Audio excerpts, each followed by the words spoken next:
오늘도 창세기 32장에 기록된 이 말씀을 통해서 하나님께서 주시는 은혜를 우리가 함께 나누기를 원합니다. 오늘 이 창세기 32장에는 외삼촌의 집에서 20년 동안 고생한 야곱이 이제 집으로 돌아가는 중에 형 에서를 만나기 위해 준비하는 장면이 기록이 되어 있습니다. 이 야곱은 20년 동안 라반의 집에서 훈련을 받았지만 조금도 변하지 않았습니다. 도리어 라반의 집의 것을 다 빼앗아 옵니다. 그리고 또다시 원수가 되어서 헤어집니다. 이제 고향으로 돌아오는데 여기서도 이 야곱의 욕심과 고집은 변하지 않습니다. 하나님께서는 이 야곱을 바단 아람으로 보낼 때부터 약속을 했습니다. 내가 너와 함께 있어 너를 지켜줄 것이고 돌아올 때까지 너를 떠나지 않겠다라고 약속을 하셨습니다. 그래서 오늘 본문에 보시면 하나님께서 돌아오는 길도 지켜주시려고 하나님의 군대를 보여주십니다. 여러분 창세기 32장 1절에서 2절까지 말씀해 보시면 야곱이 길을 가는데 하나님의 사자들이 그를 만난지라 야곱이 그들을 볼 때에 이르기를 이는 하나님의 군대라 하고 그 땅 이름을 마하나임이라 하였더라 라고 말씀을 합니다. 여기 마하나임이란 말은 마하나, 군대 진영이라는 말의 복수 마하나임, 군대 진영들이라는 뜻입니다. 그런데 이 군대 진영을 하나님의 군대라고 해석을 한 것입니다. 하나님께서는 이 천사들을 통해 하나님의 군대를 보여주신 것입니다. 하나님께서는 에서를 만나는 야곱이 혹시나 두려워할까봐 미리 하나님의 군대를 보여주신 것입니다. 아무것도 염려하지 말고 걱정하지 말라는 것입니다. 그런데 이 야곱은 여전히 하늘보다는 땅에 더 관심이 많습니다. 여러분 3절 말씀에 보시면 사람들을 미리 보내서 에서가 어떻게 하고 있는지를 보고 오게 합니다. 그런데 이 종들이 에서가 400명을 데리고 마중 나온다는 소식을 전하게 될 때 이 야곱은 그것을 좋은 쪽으로 해석하는 것이 아니라 나쁜 쪽으로 해석을 하게 됩니다. 형이 400명을 데리고 나를 죽이러 오는구나 라고 생각을 한 것입니다. 그때부터 야곱은 두려워 떨기 시작합니다. 여러분 6절에서 8절까지 말씀해 보시면 야곱의 마음을 알 수가 있습니다. 사자들이 야곱에게 돌아와 이르되 우리가 주인의 형 에서에게 이른즉 그가 400명을 거느리고 주인을 만나려고 오더이다. 야곱이 심히 두렵고 답답하여 자기와 함께한 동행자와 양과 소와 낙타를 두 떼로 나누고 이르되 에서가 와서 한 떼를 치면 남은 한 떼는 피하리라 하고 라고 말씀을 합니다. 그런데 여러분 하나님께서 미리 이 마하나임, 이 하나님의 군대를 보여주신 이유는 이 야곱을 잘 아시기 때문에 어떤 일이 있어도 두려워하지 말라고 하나님의 군대를 보여주신 것입니다. 그러나 이 야곱은 이 하나님의 군대보다 땅에 있는 이 에서의 400명이 더 크게 보이는 겁니다. 그래서 이 야곱이 심히 두렵고 답답하게 되었다라고 말씀을 하고 있는 것입니다. 이 정말 야곱이 하나님을 믿고 신뢰하면 이 에서 때문에 심히 두려워하고 답답해할 이유가 없는 것입니다. 이것이 야곱의 믿음의 수준이라는 것입니다. 그래서 이 야곱은 일어나지도 않는 일을 미리 염려하고 근심하면서 또 머리를 굴려서 온갖 인간적인 방법들을 다 동원하기 시작합니다. 그래서 여러분 13절부터 이 야곱은 예물을 준비하기 시작합니다. 암염소 200마리, 순염소 20마리, 암양 200마리, 순양 20마리, 낙타 30마리, 암소 40마리, 황소 10마리, 암낙이 20마리, 새끼 낙이 10마리, 이 엄청난 양의 선물을 준비하고요. 또 종들을 불러서 이 선물을 2떼나 3떼로 나누어서 전할 말까지 일러줍니다. 여러분 19절에서 20절까지 말씀해 보시면 그 둘째와 셋째와 각 떼를 따라가는 자에게 명령하여 이르되 너희도 에서를 만나거든 곧 이같이 그에게 말하고 또 너희는 말하기를 주의 종 야곱이 우리 뒤에 있다 하라 하니 이는 야곱이 말하기를 내가 내 앞에 보내는 예물로 형의 감정을 푼 후에 대면하면 형이 혹시 나를 받아두리라 함이었더라 라고 말씀을 합니다. 여러분 이게 야곱의 인간적인 생각이고 잔머리입니다. 내가 예물을 보내주면 형의 마음이 풀릴 것이고 그러면 나를 용서해 줄 것이라고 생각을 한 것입니다. 근데 야곱은 이것만 가지고 마음이 놓이지 않습니다. 손에 딱 잡히지 않는 것입니다. 그래서 불안한 것입니다. 그래서 야곱이 하는 일이 뭔가 그 유명한 철야기도입니다. 밤새도록 하나님께 증표를 구하는 것입니다.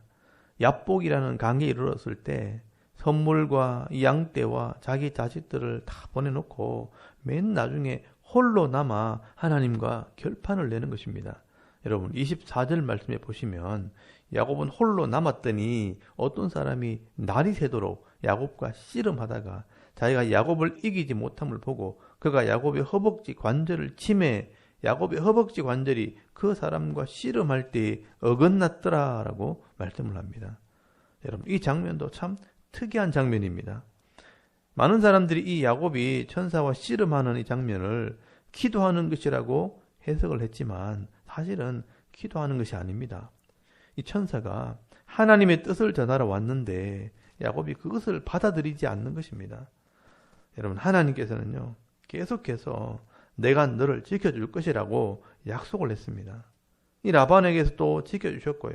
또 마하나임 하나님의 군대를 동원해서라도 에서에게서 지켜주시겠다고 약속을 했는데 이 야곱은 여전히 자기 고집대로 하는 겁니다.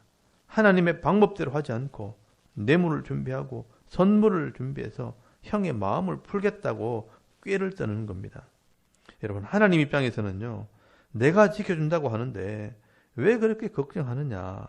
그래서 다시 한 번 더 확인하려고 이 천사를 보낸 것입니다. 여러분 성경에 이 천사들이 사람들 앞에 나타날 때는 하나같이 하나님의 소식을 전하러 오는 것입니다. 여러분 사사기서에 보시면 기드온이나 이 삼손의 아버지 마노아에게도 그랬고 또 다니엘에게도 그랬고요. 또 마리아에게도 그랬습니다. 근데 이런 소식을 전하러 온 천사와 씨름을 한 사람은 야곱밖에 없습니다. 이 움켜쥐는 게 은사인 야곱은 천사를 움켜쥐고 자기 뜻대로 축복할 때까지 놓지 않은 것입니다. 이 천사가 얼마나 당황했으면 야곱의 허벅지 뼈를 쳐서 위고를 시켰겠습니까? 여러분 25절 말씀해 보시면 자기가 야곱을 이기지 못함을 보고 그가 야곱의 허벅지 관절을 치매 야곱의 허벅지 관절이 그 사람과 씨름할 때 어긋났더라라고 말씀을 합니다. 여러분 이 천사가 이 골반뼈에서 허벅지 뼈를 어긋나겠다는 말은 골반에서 이 대퇴부 뼈를 빼버렸다는 것입니다. 이 사람들의 근육 중에서 제일 센 근육이 바로 허벅지 근육입니다. 근데 그 허벅지 뼈를 빼버리면요 그 고통은 말로 다 할 수 없는 그런 고통을 겪게 된다고 합니다. 그런데도 이 야곱은요 그 고통 속에 이 손을 놓지 않는 것입니다. 이 말은 이 야곱의 고집은 천사도 못 말리는 고집이었다라는 것입니다. 그래서 하나님께서 그래 내가 졌다. 야곱을 이기려다가 야곱 잡겠구나 하면서 그냥 저어주신 것입니다. 그리고 나중에 보자고 말씀을 하시는 것입니다. 그래서 하나님께서 이 야곱을 지금은 그 이름이 야곱이지만 이 고집불통이지만 나중에는 내가 이 야곱을 이스라엘로 변화시킬 것이라고 말씀하시면서 이 야곱의 이름을 이스라엘로 바꿔주십니다. 그래서 여러분 27절 말씀에 보시면 그 사람이 그에게 이르되 네 이름이 무엇이냐? 그가 이르되 야곱이니이다. 고집불통입니다.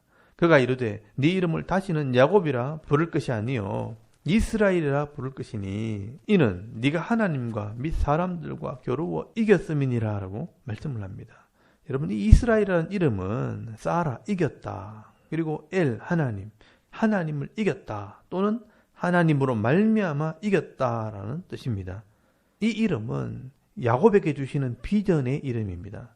네가 지금은 네 고집으로 하나님을 이겼지만 나중에는 하나님으로 말미암아 이기는 자로 내가 만들겠다라고 말씀을 하시는 것입니다. 여러분 천사도 못 이기는 야곱을 하나님께서는 하나님으로 말미암아 이기는 자로 만들어 가시겠다고 말씀하시는 것입니다.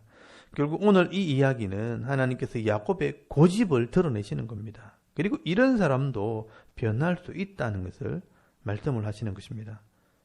그런데 천사도 못 이겼던 이 야곱이 어떻게 변하는 줄 아십니까? 자기 자식들 때문에 변화되기 시작합니다. 말 안 듣는다고 어디 버리지도 못하는 자기 핏줄인 이 12아들들이 속을 썩이기 시작할 때 이 야곱이 두 손 두 발을 다 들게 되는 것입니다. 그래서 결국 이 야곱은 하나님의 뜻대로 변화되기까지는 참 험악한 인생을 살게 되는 것입니다. 저는 이 야곱을 보면서 자기 생각과 뜻을 세우는 것도 좋지만 너무 고집을 부리고 욕심을 부리면 안 되겠다는 생각을 많이 하게 됩니다. 앞으로 우리가 만나보겠지만 여러분 이 야곱의 아들 요셉을 보면요. 17살 나이에 형들의 미움을 받아서 종으로 팔려서 모든 것을 다 잃어버렸지만 하나님을 온전히 믿고 따랐을 때 요셉은 늘 하나님과 함께 하였더라라고 말씀을 합니다. 여러분 이런 요셉은 결국 부와 명예를 함께 얻고요. 또 모든 사람들 위에 서는 복을 받게 되는 것을 보게 됩니다. 그러나 이 야곱은 모든 것을 다 가지고 움켜쥐고 있지만 하나님을 온전히 믿지 못할 때 가진 것을 누리지도 못하면서 염려하고 근심하고 걱정하고 두려워 떠는 인생, 이 험악한 인생을 살게 되는 것입니다. 오늘 이 창세기 32장에는 고집불통 이 야곱이 아직도 변화되지 못했다는 것을 말씀을 하고 있습니다. 여러분 하나님 마음을 바로 알지 못해서 인생의 문제 속에서 불안해하고 두려워하는 이 야곱의 모습을 보시면서 나도 똑같은 삶을 살고 있는 것은 아닌가. 너무 땅만 보고 현실만 보고 문제만 바라보면서 염려하고 근심하는 인생은 아닌가 돌아볼 수 있기를 바랍니다. 여러분 교회에서는 믿습니다라고 기도하고 나가지만 집에서나 세상에서 문제만 생기면 또 염려하고 근심하고 세상적인 방법을 찾아다니면서 고통스러운 삶을 살고 있는 것은 아닌가 한번 돌아보시기를 바랍니다.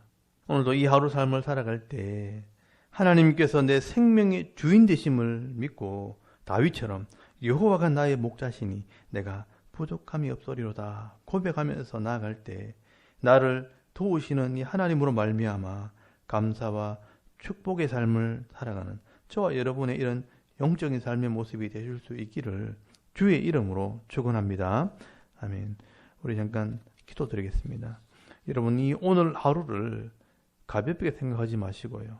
오늘도 이 하나님의 도우심을 생각하며 감사하는 하루가 되게 하옵소서. 여러분 기도하시고 또 나라와 민족을 위해 섬기는 교회와 가정을 위해서 또 개인의 기도 제목을 따라 기도하고 오늘 하루 삶을 또 시작할 수 있기를 바랍니다. 다 같이 우리 하나님께 한번 기도드리겠습니다. 살아계신 하나님 은혜를 감사합니다. 오늘도 이 아침에 하나님을 예배하게 하시고